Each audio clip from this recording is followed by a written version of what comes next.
Just a shame, isn't it? The House Democrats, what a shame. So, this, you guys running? Okay. So yeah, this is what you get when you try to work with the House Democrats, I see.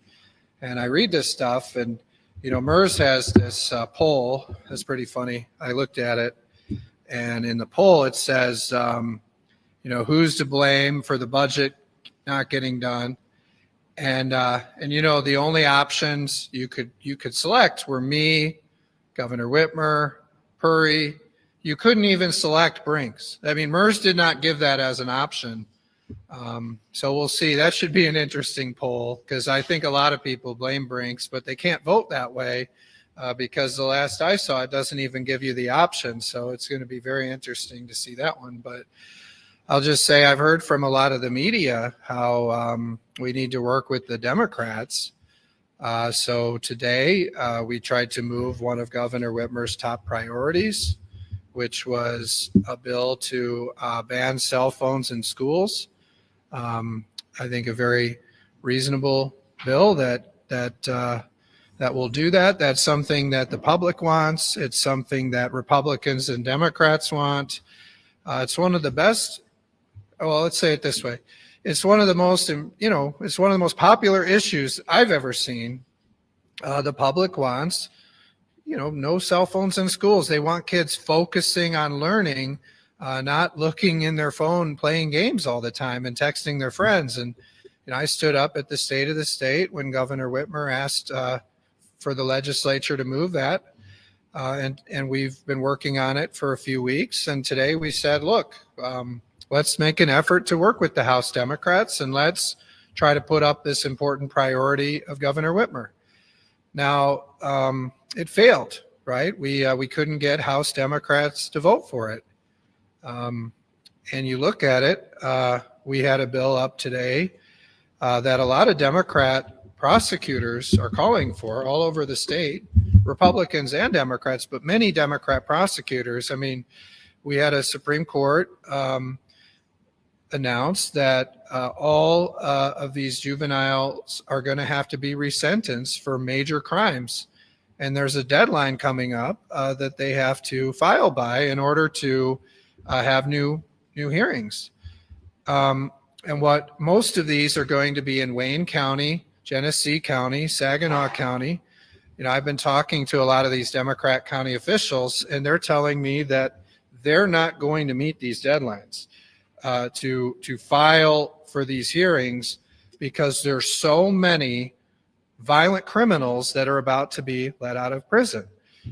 And so we thought, well, we're in today. It's going to take some time to get this done. Let's move this legislation. It's really mostly Democrat areas that are affected, but all over the state, to give our prosecutors time to file all the motions and all the cases that they need to ensure that every one of these violent criminals has a new hearing and will not get let out on the streets because of a paperwork technicality. So this is a major crisis for public safety across our state. And we didn't see a single Democrat vote for that bill today. So, it's an interesting thing, because we hear the media tell us that we need to work with the Democrats. Well, we made a good faith effort to work with the Democrats today. And you see what happens with these House Democrats. They failed the bills. Not one of them voted for it. And I hope the voters hold them accountable for that. I mean, every one of those House Democrats voted against a ban on kids having phones in the classroom. And they voted to let violent criminals out on the streets. That's what they did today. It's amazing to me. And this is coming on the heels of what I thought was a very good deal, bipartisan deal on education that could have got a K through 12 budget done by July 1. And we saw House Democrats unwilling to do that too. And you don't see Senate Democrats here. We're trying to govern. We're House Republicans. We're trying to move issues that are important to the public. I mean, you read these stories about 6 bills being signed into law this year. Many people think that's a record. of fewest bills. So we said, look, we can add some today. And you didn't see House Democrats go along with that. I think, it really it puts into jeopardy what we're able to do as a body when we can't get Democrats to vote for what used to be very bipartisan concepts. You go back to the governor's State of the State, where she called on Republicans and Democrats to pass this legislation that would prohibit kids from having cell phones in schools. Many Democrat counties and prosecutors asked us today to move these bills to extend their deadline so that violent criminals won't be let out of prison early because of paperwork technicalities. Now you're going to see potentially violent criminals released because of paperwork issues, because prosecutors are so backlogged in Democrat counties that they can't file all these cases on time. So, it's a concerning thing. I've got some other things that I want to talk about, but I'll just let you guys ask me what questions you have, and I'll weave it in. So, any questions? Yeah, go ahead. Oh, he raised his hand. So, no, it's okay. By the way, how many times per press conference do I call on Beth? I mean, the other reporters complain about it. Like, you're always going to Beth. You're always taking Beth's questions. So, just once we're going to go to somebody else. Go ahead.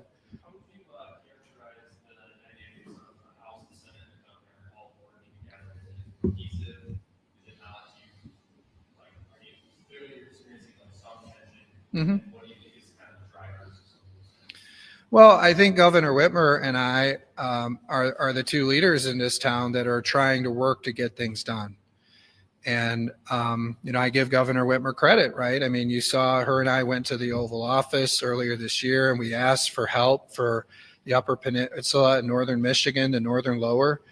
And we asked them to get money to help us with northern Michigan. And we saw President Trump deliver this week with $50 million, right? And that was a big deal. That was something Governor Whitmer and I talked to him about. Now we've moved supplemental over to the Senate that would provide another $100 million of relief for that huge crisis they had up north. I mean, you talk to a lot of these communities, they spent their entire emergency service budgets already.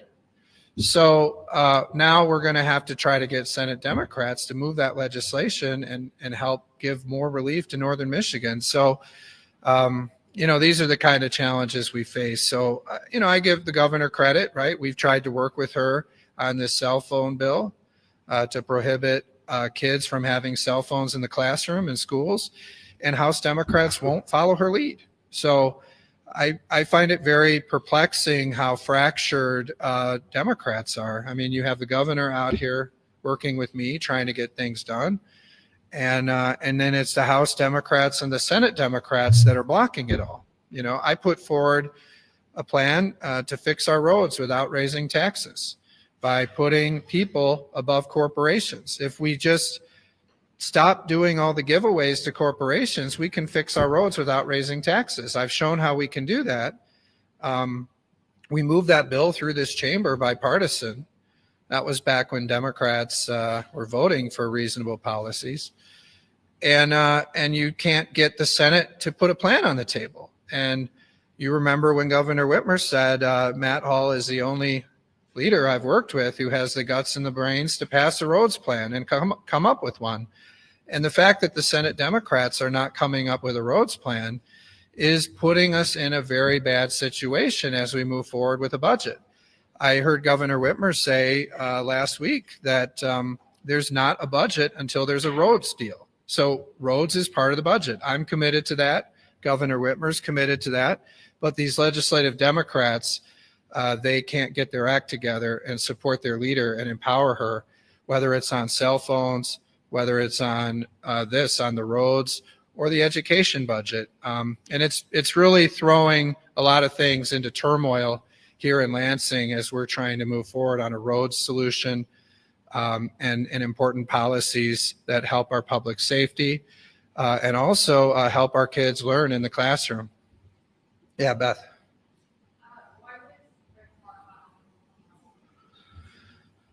Well, I think that there were, a number of Democrats that we were trying to work with who made commitments on these bills that didn't perform, and and we're really looking for partners that are going to work together across the aisle to get things done.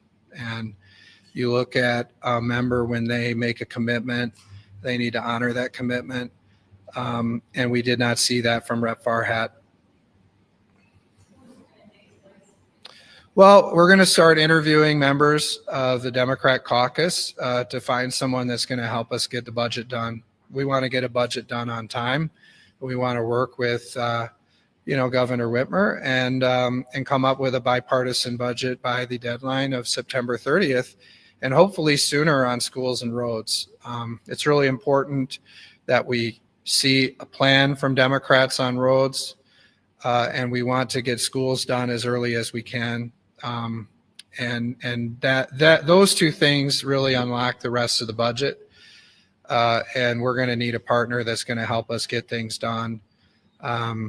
And we didn't see Rep. Farhat able to accomplish that, both on the budget, which you saw when he was unable to deliver on the education plan the last time we were together, and also today on some of these bills where he didn't live up to his commitments.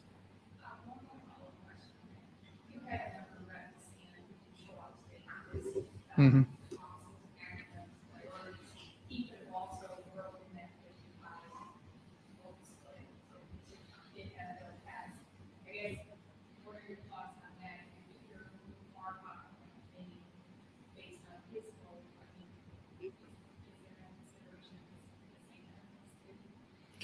Well, I think, we've entrusted a lot of responsibility in Representative Farhat by making him the vice chair of the House Appropriations Committee.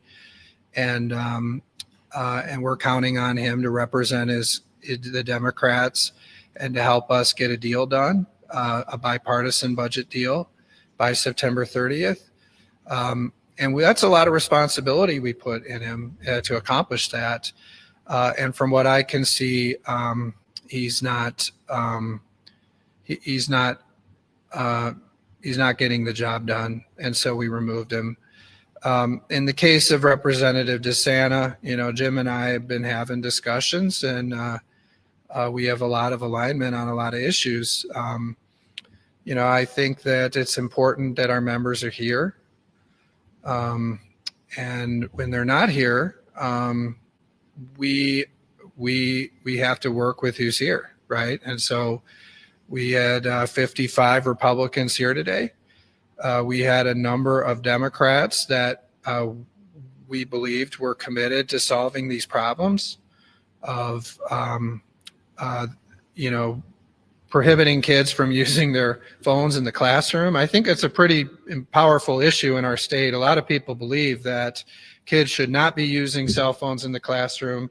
They should be learning. That is something that Republicans and Democrats agree on. And Governor Whitmer called for it in her State of the State. And I know a number of these House Democrats, including Rep. Farhat, were planning or telling us that they were with us on this bill. And then when we saw many of them leave or not vote, and many voted no too. I can't believe the ones that voted no. That stood in there and voted no. I mean, who would want kids to have their cell phones in the classroom? The House Democrats, apparently. And then you look at the other vote today, on allowing violent criminals out over these paperwork technicalities, particularly in Wayne County, Genesee County, and Saginaw County, which is where a lot of these Democrats live. We had a number of them that were willing to vote with us. And apparently changed their mind throughout the day. But, in particular, Rep. Farhat, we were giving him an amendment that he had asked for to not make these, what would you say, where you stack the sentences. Yeah, and so he didn't want that. That was something that a lot of people in Wayne County, it was controversial there. So he said, basically, if you make these serve concurrently, I'll vote for the bill. So we gave that amendment, and then he had second thoughts. And I'll just say, in this business, right, the only thing you have is your word. I've done a lot of deals with Democrats over the last several years, and I always followed through on the things that I said I was going to do, and we expect that of everyone, Republican and Democrat. If we have someone we can't count on to do that, then we have to make a change, and we need somebody that we really think is really going to represent the Democrats well, and somebody who can honor their commitments. That's what we want in a partner, to work together to get a bipartisan budget deal done. I mean, I think we're making so much progress with Governor Whitmer coming together on the budget, on roads, on education. We attempted to help with some of her priorities today, like the cell phone ban. And we're seeing legislative Democrats stall those efforts. And I'll just say, we offered a number of Democrat bills that we thought would help move the logjam today. Bills for Rep. Menser, bills for Rep. Whitwer, several other Democrats. We kind of were trying to work with their leadership on those things. And I guess my takeaway is how unreasonable these legislative Democrats are. And I think when you look at it, right, I mean, the media has been asking me, work with them, work with them. Well, I think we made a good, sincere attempt today, and you saw the results. So that's a problem, I think, for the people of Michigan, that we have legislative Democrats that won't help Governor Whitmer on her priorities, whether they're roads, getting a budget done, or prohibiting kids from having cell phones in the classroom. Yeah. Well, we're going to interview some of the other legislative Democrats. There were a lot of them that wanted the position when we selected Rep. Farhat, and we're going to have some more meetings. We want a Democrat leading the Appropriations Committee who is going to represent the Democrat perspective well, but also someone who, when they make a commitment, is going to follow through on it, because that's going to be critical to our budget process, is working with people we can trust and who honor their word. Yeah, go ahead.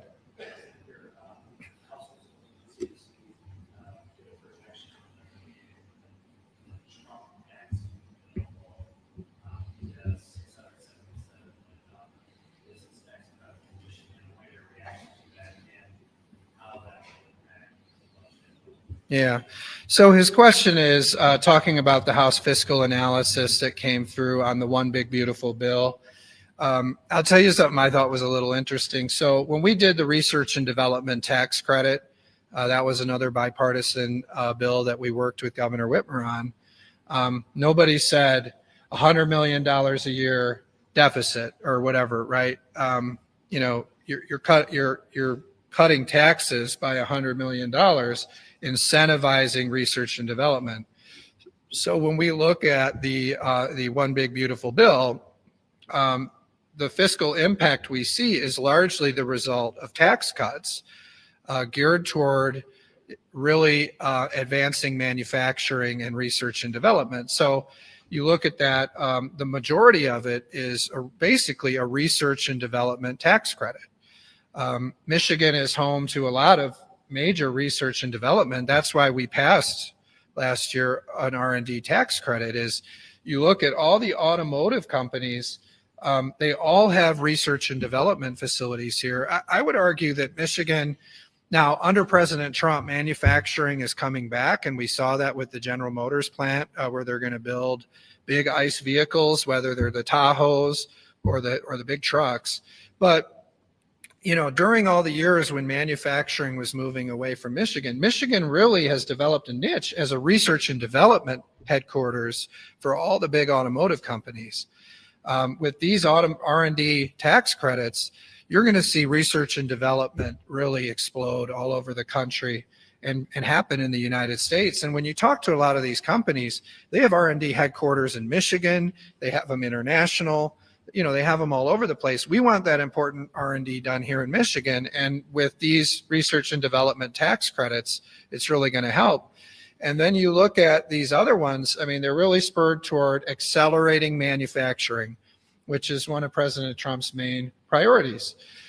So the fiscal effects we saw were largely in those areas. And that makes sense because if you cut taxes, you're going to have an effect on revenue. But what they're not accounting for is if you get this increased research and development activity and engineering activity, and you get this increase in manufacturing that's expected under the One Big Beautiful Bill, you're going to get increased growth and you're going to get more jobs throughout Michigan and across the country. So overall, it's a very positive thing. I think people expect that illegal aliens shouldn't get welfare. I think people believe that we should pay out accurately on food stamps only to people that are eligible. And we're going to be working through our oversight process and our appropriations processes to figure out how to get Whitmer's Department of Health and Human Services to start paying out accurately on food stamps. Because if they do that, the amount of money that we would have to spend over the cost share on food stamps goes down dramatically. So it makes sense to me, if we're paying out to people that are not eligible welfare, that there should be a penalty for that. And the way to get out of that is to pay out to the people that you're supposed to pay. And you look at it, it's very gradual. And I think that's one of the most important things that I saw in the Big Beautiful Bill is a lot of these moves are very gradual. You talk about, this waste, fraud, and abuse in the Medicaid system, and some of the scams that these hospitals have come up with in order to game the system, to create taxes, to gain more money out of Medicaid. It's a very gradual decrease. So the Medicaid law was never intended to be gamed that way. But what's happening is they're just saying, look, 0.5% a year is going to go away over time, and you guys figure out a different revenue stream than gaming the Medicaid system. That was never what it was intended to do, and that's taxpayer dollars that are really being abused through that system.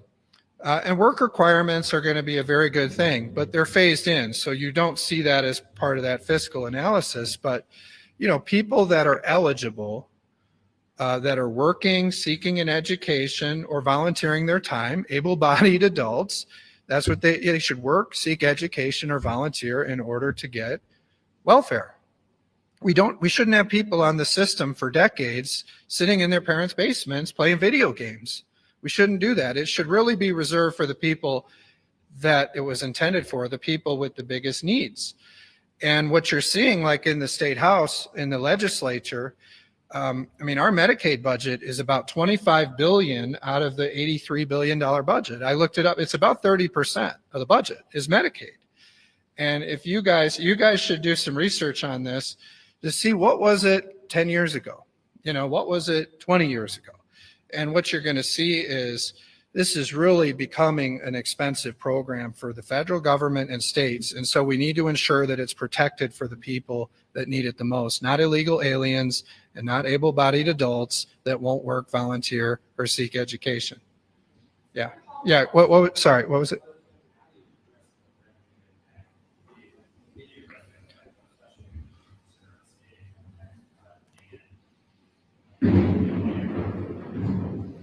That's pretty cool. We've never had thunder. Did you get that on Channel 3? That'd be cool, wouldn't it? So that's cool. Well, Midwesterner got it. I don't think that's true. I think we actually had a tornado once. Remember that? We had the tornado drill. Those that come to my press conferences all the time. Remember we had a tornado drill? What? There was one. Yeah. So we've had a lot of these, but anyway, to answer your question, I think the impacts, when you see the analysis, it's only looking at the tax reduction. It's not looking at the effect of increased R&D, increased engineering, increased manufacturing. The Trump tax cuts are intended to really accelerate manufacturing and accelerate the economy. And also, I'll point out the no tax on tips, no tax on unemployment, and no tax on overtime, or no tax on Social Security, no tax on tips, and no tax on overtime. Sorry, I have so many things in my head. But those are important provisions. And, one thing I think we need to look at in this budget. So a lot of the business tax credits that are in there that you talked about are like tied to the federal tax credits. So when the federal tax credit on R&D or on manufacturing, it's like automatic to the state.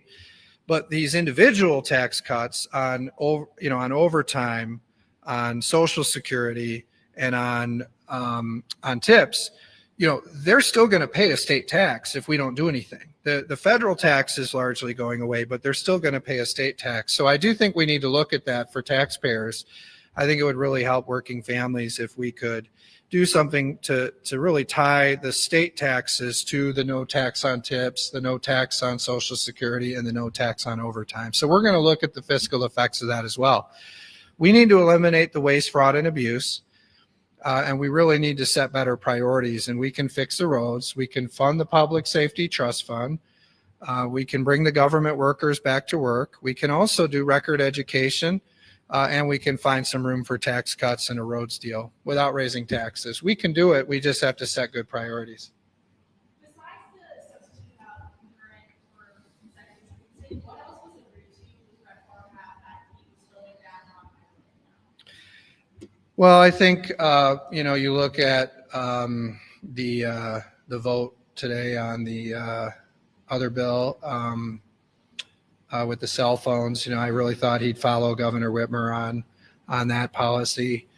And when you look at, we had a real opportunity earlier this year to get a school budget done by July 1. And I think we came up with a plan that really was attractive to both parties.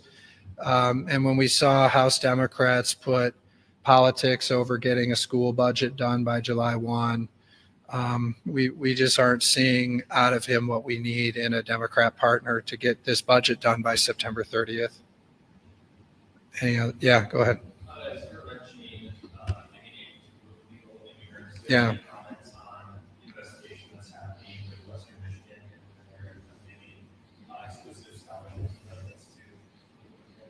Yeah, no, it's an interesting thing. So when I was a student at Western, we actually registered some strong disagreement with these kind of scholarships that were going on at Western. They were giving scholarships to illegal aliens in some cases even 20 years ago. And that was actually an issue that I raised a lot of attention about as a college student there. So to see President Trump finally through Linda McMahon, who I met with last week, to see her coming in now and saying, look, we're going to have an investigation into some of these scholarships. I think it's a good thing. We shouldn't be giving out scholarships to illegal aliens. We also shouldn't be giving out scholarships that discriminate against citizens. And so it's a very good development. And I hope WMU stops it and University of Michigan stops their policies too. So it's been 20 years in the making. It's great to see President Trump and Linda McMahon taking action on that. Yeah, back here. Who's negotiating the budget? Well, it depends on the budget. You see whether it's subcommittee chairs, whether it's the appropriations chair, or in some cases me. And depending on the subject, we're all negotiating parts of the budget.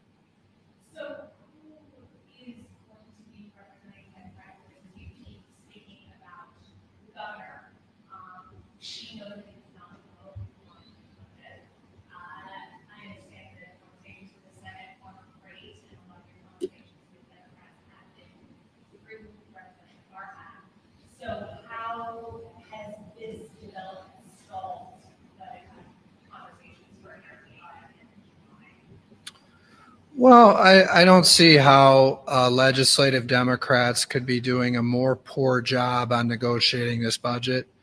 I think we're having a lot of really encouraging conversations between our team and Governor Whitmer's team. But she's the leader of the Democrat Party. And if the Democrats were smart, they would follow her because she's a lot more popular than the legislative Democrats are.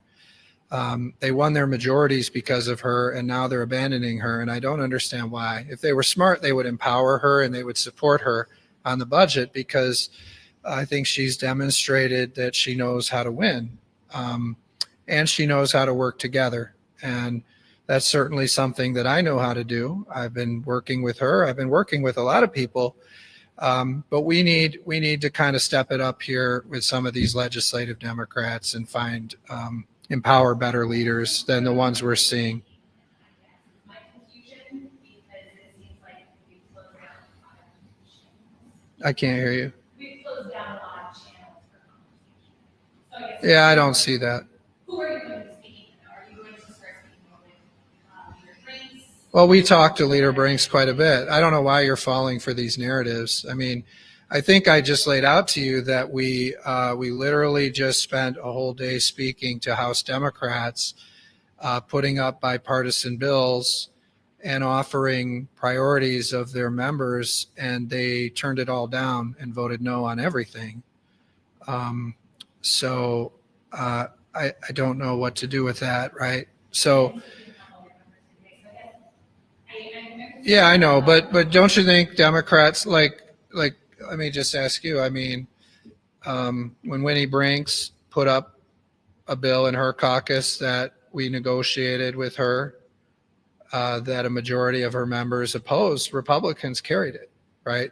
So if there are policies that both sides agree on, then legislative Democrats should vote for them. And when you go back and you look at my time as minority leader, we did that quite a bit more than you guys give us credit for. A research and development tax credit is one. The data centers is another. Go back and look at data centers. Joe Tate was very underwater on that bill. We helped him get it done. We helped him get R&D tax credit done, and there are a lot of them. There were days we came in and House Democrats didn't have 56, and we helped them get stuff done. And so we tried to apply a very similar approach today, which is, hey, we're willing to do some bills for some of your members that have made it through our committees. We're willing to work on some things that we think are bipartisan, things that Democrat prosecutors and the governor have asked for. And we're not seeing them working in a productive manner for the people of Michigan.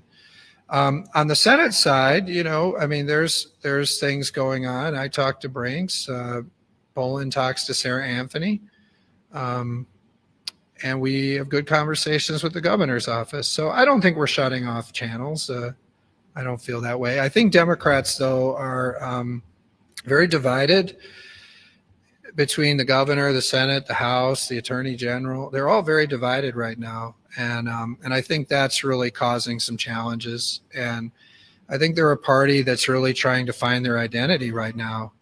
They're a minority party and kind of a resistance party. And I hope on some of these issues we're trying to tackle that should bring people together, that we get their votes. But today we didn't. Yeah. Simon, how are you doing today? Good. How are you? Good. You know, I love how Bridge uses this picture. I love how they use this picture. Ever since I showed you that picture, Simon, Bridge has been using it. You guys are doing a great job. So thanks for using it. I don't always like what comes after the picture, but I love that you use the picture because it's a great picture that shows people working together. And we work together with the governor to get Selfridge done. But what's your question? Yeah, so admittedly, I went to Washington before I was on the live stream. Oh, sure. Fair to say today, kind of painful experience. No, it's not. I mean, I think Democrats are really going to I think Democrats are really going to regret their votes today. I mean, you look at this, House Democrats are voting against a bill that would stop kids from having their cell phones in the classroom. And we talk a lot about how important it is for kids to get a good education. Well, they got to be paying attention. And we got to get the cell phones out of the classrooms. And a lot of these school districts aren't doing anything about it. So coming up with a statewide rule about how cell phones are handled in schools so these kids don't have them in the classroom and they're learning. And then it's really, I mean, there is a date coming up in September You guys are all, talking about the budget. Well, there's a date that tracks very close with the budget too, where we're going to have to extend this timeline so prosecutors can file all these cases against all of these criminals that are about to be let out of prison, violent criminals. Extending that timeline so these people don't walk out on the streets without the prosecutor having the opportunity. I mean, you look at Wayne County. Wayne County, there's no way Wayne County is going to meet this deadline to file all these cases to keep all of these murderers and violent criminals off their streets. We tried to extend the deadline.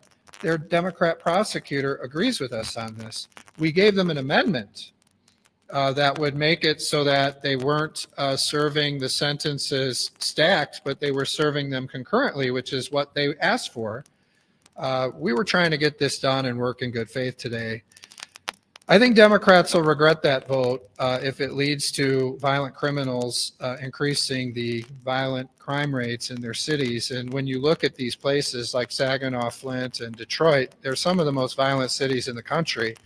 I think they could really benefit from this policy we were going to vote on today. And then, the education scores in Michigan are not good, and the public wants these cell phones out of the classroom. I think they're going to regret that. I think they're going to regret not giving some of their members the opportunities to move bills through the House that we presented them today. I can say we really tried everything we could, and we were just not dealing with a group that wanted to get things done today. So it's disappointing, but I do think the voters will hold them accountable for these votes. Are you willing to let folks just hang out? I mean, you don't have what's in the line. Is this, I guess, what I'm curious is this emblematic of what we might see going into the middle of September as a budget? Well, when Democrats tell us they're going to vote for bills, we're going to give them the opportunity to vote on those bills. We're not going to let them off the hook with no votes, right? I mean, we had commitments from these Democrats. They were going to vote for these bills, and some of them walked on votes, and we weren't going to allow that happen at the end. Representative Wagner talked about the possibility of a resolution that would punish or God forbid if representatives don't show up to vote. Are you in support of a resolution like that? She hasn't discussed that with me. The resolution that I do endorse is the one that Mayor Duggan talked about. Mayor Duggan talked about having a new law, a resolution that would stop take the politicians' pay away when you get past budget deadlines. I endorse that because I know from experience being in the room that if we had had that policy, I would have got a deal done by July 1. We would have done it very easily. Governor Whitmer was engaged and ready to make a deal. I was ready to make a deal. And I think with the increased pressure of politicians losing their pay if a deal's not done, Senate Democrats would have stayed at the table. The talks would have accelerated more quickly, and we would have got a deal done. So I endorse that resolution. I haven't given thought to Rep. Leitner's idea. I guess following up on what you just said, do you have a timeline for when the general fund budgets for the departments are going to be presented from the House? Well, we'll see them very soon. I mean, I think what's important, and this is something I've been talking. Yeah. Well, I think what's important, as I was about to say, is I've talked for a while about these effects of the One Big Beautiful Bill. We got a House fiscal report. So we're looking through those, and we're looking at how to incorporate those things, to his point. I think we need to look at including no tax on tips, no tax on overtime, no tax on Social Security. I don't know if we can get there. We're still running the numbers, but I think the businesses get them automatic. It'd be nice if the taxpayers get them automatic. I think a lot of taxpayers are going to be surprised when they say no tax on tips, but you're paying a state tax on tips. So I think if we can look at those, I think to really amplify the effect of the One Big Beautiful Bill, which is a really great bill. So we're working on those things. I'd also say, those of you that saw Off the Record, Matt Maddock is still having a lot of meetings looking at the waste, fraud, and abuse, and we're incorporating a lot of his findings into our budgets. He's doing a great job, by the way. Speaking of Representative Maddox's comments on Off the Record, he said that he felt that it was better that the legislature wasn't doing a lot in regards to pressure about Mm-hmm. do you agree with his feelings Well, we tried to take action today on issues that I thought really were important to the public, prohibiting the cell phones in schools, and also stopping all these violent criminals from being on the streets later this year. So we're trying to move bills forward. I think House Democrats should have helped us. I think they're going to regret not helping us. Those were things the public really wants to see. We issued many subpoenas this week all over state government to get answers for the taxpayers, to hold the departments accountable. We're working through our budget process. I mean, I mentioned we passed a bill that would put another $100 million into northern Michigan for the cleanups there in the lower northern Michigan. We've moved education plans through the House that would focus on real life skills and science of reading. We've moved a roads plan, something that hasn't happened in a long time, over 10 years. The whole time Whitmer's been here, no one has moved a roads plan, and she's given me credit for that. So we're moving a lot of big things, and many are bipartisan, but these legislative Democrats are jamming these things up for political reasons, and the public's going to suffer because of that. I mean, when was the last time they were here? You know, and so they're not working over the summer. We're here in the summer. I'm doing press conferences. You see our committees meeting. We're doing as much activity as we can. I just wish we had more partners that we could work with, like we are with Governor Whitmer. Yeah.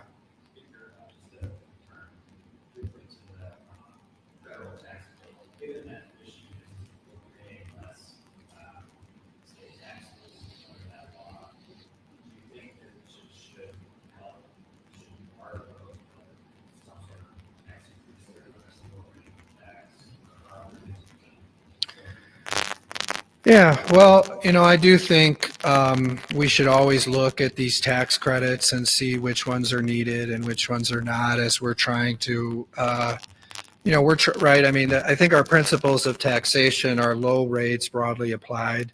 So I do think we should look at some of those that businesses are getting. And that's something that we're continuing to look at. I also feel that one way that the big corporations can contribute to fixing the roads is by surrendering their mega credits. They can do that voluntarily. We've demonstrated that the House agrees with that in a bipartisan vote. And also, you're not going to see the SOAR fund move forward. You won't see that in a budget this year. So, you know, if we can take away a lot of these big corporate giveaways, things that are going to specific businesses but are not going to everyone, then I think that we'll have a more fair tax code, and we'll also have the money to fix our roads. And I just say, no one asked me about this, but I'll just say it. I was very engaged in the Project Grit the whole time. And I'll just point out that I had conversations with the company. I received a briefing shortly after Governor Whitmer did by the same people. And I very strongly disagree with the narrative that tariffs are the reason for this. I'll just point out that this company recently had some changes, right? When we started, it was Western Digital, and then it became SanDisk. They have different board members now than when this started. This thing started under the Biden administration. Biden didn't get it done before he left, right? I know that both myself and Governor Whitmer were committed to trying to get it done. The One Big Beautiful Bill has a 35% tax credit in it for chips manufacturing, and this plant would have benefited from that. And that's a pretty significant tax credit that really they would have benefited from. So I think they were asking, first of all, for a lot of money. And I thought it was very interesting. If we did slides, I would have put this up. So people that did not receive the information that I did, people like John Cherry, people that were not involved in this intimately, like I was, like John Cherry, the first thing they do, and who's this guy in the Democrat caucus? I don't even know him. Jasper Martis. This guy, no one is talking to this guy, okay? This guy's not in a room. He's not having these negotiations. Okay. And these guys come out and blame Trump. I just want you to know the company had nothing but positive things to say about Trump and his administration to us. They also had positive things to say about the state of Michigan, right? We really tried to land this deal. The federal government tried to land this deal. It's something that I talked personally with President Trump about, with Howard Lutnick, the governor did. So there was a lot going on here, but these guys, I just think it's interesting. John Cherry blames Trump. Okay. And then when Bridge tells him how much the incentives are, he had no idea. Do you notice that? He had no idea. His quote was, "I'm still wrapping my brain around that." Okay. So I saw this response in Bridge from these legislative Democrats, and their mind is blown by the amount of incentives, right? I mean, you saw that in Bridge, how big these incentives were, and many of them would not have voted for it. Okay. So I'll just say this about that. I think everyone wanted to make a deal here. Okay. But the price of the deal matters, right? It's like chips manufacturing in Michigan has a benefit, right? And there was a national security benefit to this.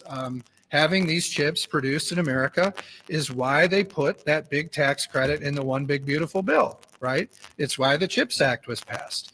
There was a strategic benefit to having this in Michigan, and that's why we were all working so hard to make it happen. But that strategic benefit isn't unlimited money, right? It isn't unlimited money from the federal government and unlimited money from the state government. You have to get a return on investment for taxpayer. You have to say, okay, at this price, we aren't going to expend all of our money. We aren't going to have to raise the corporate income tax, something that Governor Whitmer proposed. We aren't going to, keep growing this federal deficit beyond what's reasonable. And so at some point, it has to be a good deal. And so that it shouldn't be an unlimited deal. And in my case, we wouldn't support an unlimited deal. We needed to see numbers that work for Michigan. And I think when you look at the federal administrations, they needed to see numbers that work for them too. But with this company in particular, and by the way, they're in some kind of a freeze period where they can't comment on this. And I get all these things where they say to me, the company says, and it's no, that's what Governor Whitmer said, right? The Democrats are trying to frame this. But I'll point out that these guys were just seeing what they could get. They were asking for the moon, seeing what they could get. The One Big Beautiful Bill passes. And then their board says, you know what?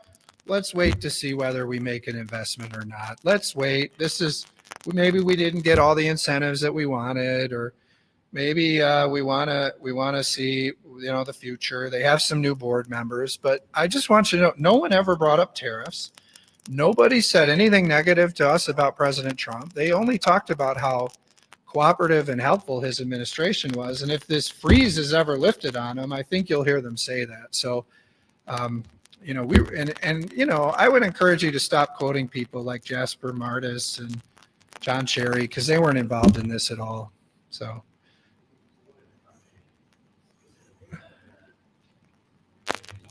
Yeah, well, they have new board members. I put out a quote.